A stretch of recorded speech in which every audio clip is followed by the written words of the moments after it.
Welcome back to The Critical Gentleman. This video is long overdue, but finally I'm presenting to you guys a review of the Camden Watches number 88.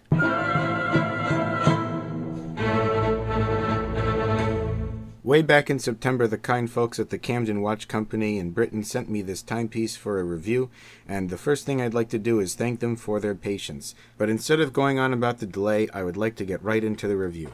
There is no shortage of available quartz watches out there. They come at every price point, every size, every style that you can imagine. So what separates a Timex from a Camden Watch Company watch? Before we get into the watch, I do want to talk a little bit about the brand. It's a very interesting story behind this brand. It started as a design firm. It was so successful that they've now become a full-fledged watchmaking operation and offer a pretty significant number of timepieces in their lineup. Their product fundamentally revolves around their design theory, which I would describe as heritage-inspired. Considering the title of my own collection video, we're off to a good start. For starters, you can see the degree of care put into the presentation of this watch in my unboxing footage.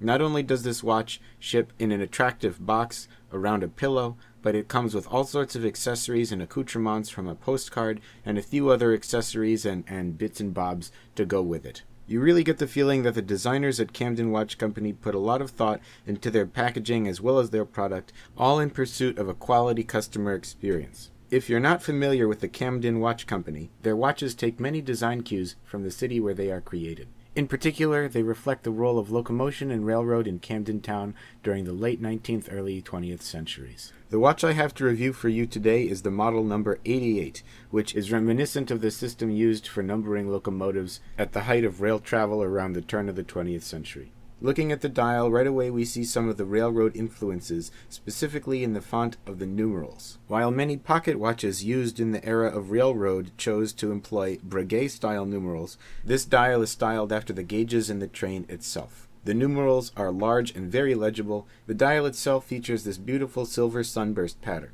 Going one step further, the printing on the dial is extremely crisp and sharp. If you look at the dial of this watch, the words Camden Watch Company, although small, are very, very readable and very, very sharp. Moving on to the hands, I do enjoy this type of baton hand that they use. I think it looks really nice. I've seen some vintage Longines and vintage Bulova watches that use this style of hand in my vintage hunt, and I appreciate the fact that they've made it onto a modern watch. But more interesting to me is the color of the seconds hand. It is a light sort of turquoise blue that is reminiscent of the iconic Camden Lock bridge. And so again, pulling from their geographical heritage, the Camden Watch Company has really put a good deal of thought into their designs. Returning once again to our initial question of what makes this watch an attractive option is if you flip the watch over and take a look at the back, there is a attractive engraving, and you'll notice that it's also a screw case back. This adds to not only the water resistance but overall strength of the watch, and is not something you usually find on a quartz watch that you could get from Walmart, for example. While I have the strap off, I do want to talk about one more thing, and that is the lugs. The lugs of this watch are not an arbitrary choice.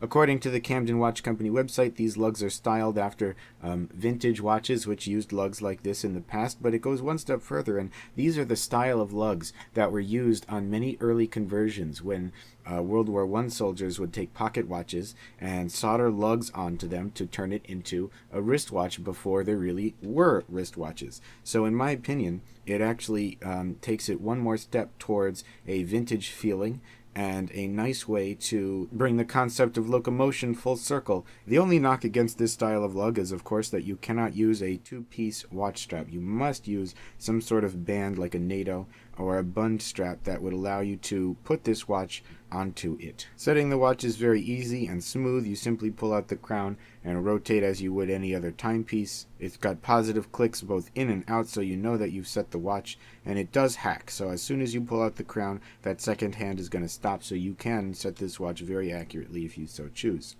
Case diameter is a svelte 39 millimeters, which if you have been following my channel, you know that I appreciate any watch under 40 millimeters. I think that it is a very modest and reasonable size, and even if you are someone sporting a larger wrist, do not discount watches between the 36 and 40 millimeter range. Something interesting to note is that because I've had this watch for so long, the time has been set since I received it, and I have not lost even a second as far as I can tell. It is a very accurate movement, whatever movement they chose to use. I believe it is a Japanese quartz movement. I have really enjoyed spending some time with this watch. It has been on my wrist for a while now, and just to reiterate, what do you get for your money? This watch starts at about 85 British pounds.